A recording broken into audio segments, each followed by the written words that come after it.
In this video, we'll be looking at how to use a pulse oximeter. A pulse oximeter measures how much oxygen there is within your blood. It does this by shining two lights through your fingertip, one red light and one infrared light. Blood containing lots of oxygen absorbs more infrared light and lets more red light pass through it. In order to do this successfully, your patient needs to not be wearing nail varnish or false nails. Please make sure you advise them of this before they attend.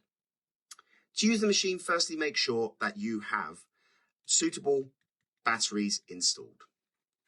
You will then place one finger, generally your index finger, into the machine and it fits snugly to the front, and slowly close it.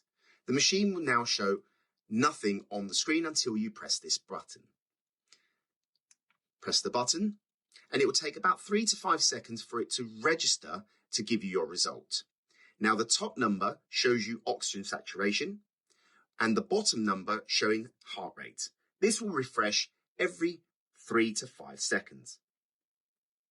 Now your blood oxygen saturation level should be around 95 to 100%, and this can fluctuate from minute to minute. An oxygen saturation of less than 92%, the patient should be referred to a suitable medical professional as soon as possible. And that is how you use a pulse oximeter. Please remember that you use the pulse oximeter on the alternate arm to where you are taking blood pressure.